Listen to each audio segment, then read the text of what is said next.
ఇక PF withdraw conditions పై సర్కారు పునరాలోచనలో పడింది. గతంలో ఇచ్చిన నోటిఫికేషన్ను మరో 3 నెలల పాటు నిలుపుదల చేస్తున్నట్లు ప్రకటించింది. పాత నిబంధనలే కంటిన్యూ చేస్తున్నట్లుగా ప్రకటించింది. కేంద్రం ప్రకటించిన కొత్త నిబంధనలకు వ్యతిరేకంగా బెంగళూరులో కార్మికులు చేపట్టిన ఆందోళన హింసాత్మకంగా మారింది.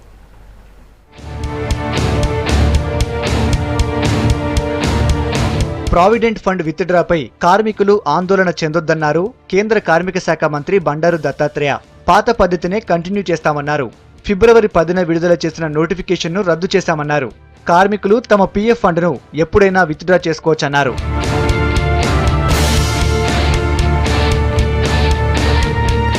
ఫిబ్రవరి 10న రిలీజ్ చేసిన కొత్త నిబంధనలను జూలై 31 వరకు వాయిదా వేశామన్నారు దత్తాత్రేయ. ఆగస్టు 1న గెజిట్ నోటిఫికేషన్ విడుదల చేస్తామన్నారు. దీని ప్రకారం కొన్ని అవసరాలకు ఉద్యోగులు డబ్బులు డ్రా చేసుకోవచ్చన్నారు. కార్మిక సంఘాలతో చర్చించి తదుపరి నిర్ణయం తీసుకుంటామన్నారు. పీఎఫ్ను ఏ విధంగా సద్వినియోగపరచవచ్చనే విషయంపై సెంట్రల్ బోర్డు సమావేశంలో నిర్ణయిస్తామన్నారు. కార్మికులు ప్రతి నెల వేతనం నుంచి ఈ పీఎఫ్లో చెల్లించిన మొత్తాన్ని 5 అవసరాలకు తీసుకునే వీలు కల్పించింది కేంద్రం.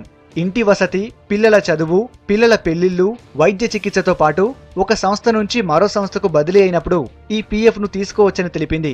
ఈ నిబంధనలు ఆగస్టు 1 నుంచి అమల్లోకి వస్తాయని స్పష్టం చేసింది. 1 మే నుంచి ఇది అమలు చేయాలి, కానీ మేము ముందు దీన్ని ఒక 3 మాసాలు నిలుపుదల చేసినాం. అంటే ఆగస్టు 1 నుంచి ఇది ఇంప్లిమెంటేషన్లో వస్తుంది.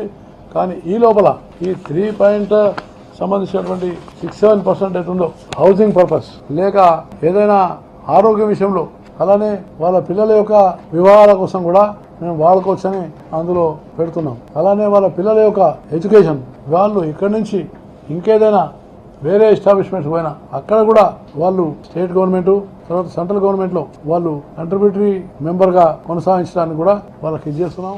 ప్రావిడెంట్ ఫండ్ విత్డ్రాకు పెట్టిన కండిషన్స్ పై బెంగళూరులో కార్మికులు పెద్ద ఎత్తున ఆందోళనలు చేశారు.